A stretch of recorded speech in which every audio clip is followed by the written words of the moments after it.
ओम नमः शिवाय। नमस्कार दोस्तों, स्वागत है आप सभी का आपके अपने यूट्यूब चैनल खुशहाल ज़िंदगी में। दोस्तों, आप स्क्रीन पर कनेल के पुष्प देख रहे हैं और यह जो आज का वीडियो है यह कनेल के पुष्प से संबंधित है। आज के वीडियो में आपके लिए बहुत ही सुंदर सा उपाय लेकर आए हैं जिसको आपको कनेल के पुष्प के साथ करना है। शिव महापुराण की कथा के अंतर्गत इस उपाय का वर्णन किया गया है। कहा जाता है कि इस उपाय को करने मात्र से आपकी जो भी मनोकामनाएं हैं वह 3 दिन के अंदर ही पूर्ण हो जाती हैं। तो चलिए फटाफट से जानते हैं कि आपको करना क्या है। इस उपाय को आप किसी भी दिन कर सकते हैं और इस उपाय को आप सुबह कर सकते हैं तो सुबह को करें, नहीं तो आप प्रदोष काल में भी कर सकते हैं। कोई भी इस उपाय को कर सकता है, स्त्री हो या पुरुष हो। अब बात करते हैं उपाय की।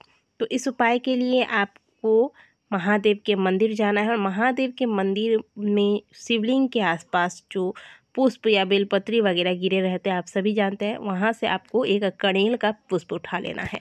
एक बार ध्यान से सुनिएगा कि आपको यह पुष्प घर से लेकर नहीं जाना है। महादेव के मंदिर में आप जब भी पूजा करने जाएं, इस उपाय को करने के लिए कोई विशेष दिन नहीं है। जब आप महादेव के मंदिर जाएं, पूजा करने जाएं, तो आपको महादेव के शिवलिंग पर चढ़ा हुआ अगर पीला कनेल का पुष्प या फिर शिवलिंग के आसपास गिरा हुआ कोई पीला कनेल का पुष्प मिलता है, उसे उठाइए।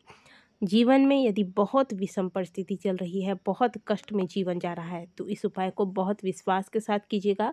करना क्या है, इस पुष्प को उठाइएगा।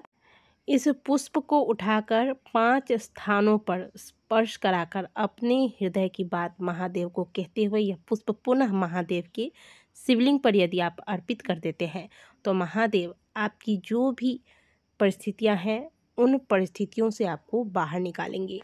अब ये 5 स्थान कौन से हैं, चलिए विस्तार से जानते हैं। सबसे पहले आपको यह कनेल का पुष्प उठाकर शिवलिंग में जो गणेश जी का स्थान बताया गया है, आप स्क्रीन पर देख रहे हैं, यह है गणेश जी का स्थान। इस स्थान पर गणेश जी का ध्यान करके श्री शिवाय नमस्तुभ्यं बोलकर स्पर्श करा देना है। इसे यहाँ छोड़ना नहीं है, हाथ में लेकर बस स्पर्श कराइएगा।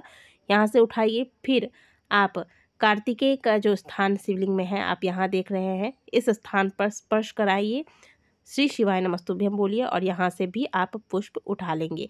छोड़ना नहीं है, ध्यान रखिएगा। हाथ में लेकर केवल स्पर्श कराइए और पुष्प हटा लीजिए। तीसरा स्थान अशोक सुंदरी वाला स्थान है, वहाँ पर आपको यह पुष्प का स्पर्श कराना है, फिर पुष्प को उठा लीजिएगा। इस दौरान भी आपको श्री शिवाय नमस्तुभ्यं बोलना है।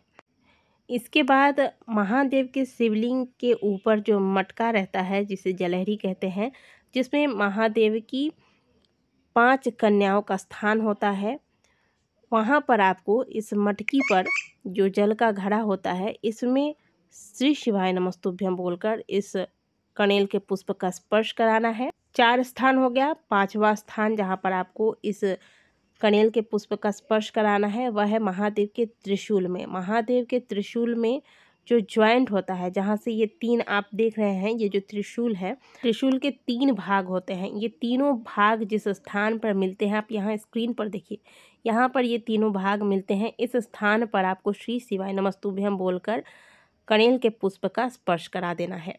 अब अंत में शिवलिंग पर अपनी मनोकामना महादेव के समक्ष कहते हुए, आपके जो भी कष्ट है महादेव के समक्ष सुनाते हुए श्री शिवाय नमस्तुभ्यं का ध्यान कर यह कनेल का पुष्प आपको पुनः महादेव के शिवलिंग पर अर्पित करना है। अर्पित करते हुए इस प्रकार से रखेंगे कि जो डंडी वाला हिस्सा है, पुष्प का डंडी जो है वह जलाधारी की ओर हो और महादेव को प्रणाम करें और झोली फैलाकर महादेव से प्रार्थना करें कि हे महादेव, मेरी जो यह समस्या है इस समस्या का समाधान करें।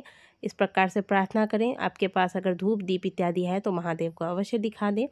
इस उपाय को आप किसी भी दिन कर सकते हैं, जब महादेव के मंदिर जाते हैं और जब आपको यह कनेल का पुष्प महादेव पर चढ़ा हुआ दिख जाता है, उठाकर इस उपाय को कीजिए।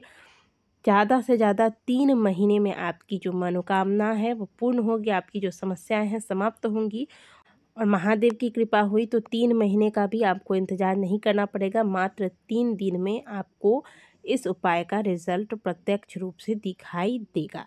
तो बहुत ही सुंदर सा उपाय है। इस उपाय को करने के लिए आपको बहुत ज़्यादा किसी चीज़ की आवश्यकता नहीं, मात्र एक पुष्प, वो भी महादेव के मंदिर से ही उठाकर आपको महादेव को चढ़ाना है।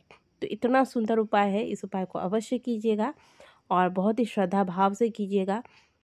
तो आप ध्यान रखिएगा, इस उपाय को जानबूझकर नहीं करना है। ऐसा आपको सोच के नहीं जाना है कि हाँ मैं पुष्प लेकर जाती हूँ या खुद ही पुष्प चढ़ा दिया और जाके खुद ही उठा कर लिया, ऐसा नहीं करना है आपको। ये तो आप जब महादेव के मंदिर जाएंगे पूजा करने, सौभाग्यवश अगर आपको कहीं दिख जाए महादेव पर चढ़ा हुआ यह फूल, तो इसे उठाकर इस उपाय को आपको करना है। तो जानबूझकर अगर आप इस उपाय को करते हैं या फिर किसी और से कनेल के पुष्प चढ़वा देते हैं और खुद जाकर फिर इस उपाय को करते हैं, तो इसका कोई लाभ आपको नहीं मिलेगा। या आपको संजोग वश ही कभी आपको अगर दिख जाए तो ही आपको इस प्रकार से ये उपाय करना चाहिए। बहुत ही सुंदर सा उपाय है। तो अगली बार जब भी महादेव के मंदिर में जाएं, यदि आपको कनेल के पुष्प महादेव पर चढ़े हुए दिखे और आपके जीवन में बहुत ज़्यादा विपत्तियाँ चल रही हैं, तो इस उपाय को ध्यान से अवश्य कर लीजिएगा। बहुत ही सुंदर सा उपाय है, सरल सा उपाय है।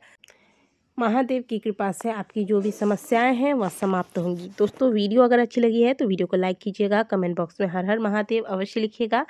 मिलते हैं आपसे अगले वीडियो में, तब तक के लिए ओम नमः शिवाय, हर हर महादेव।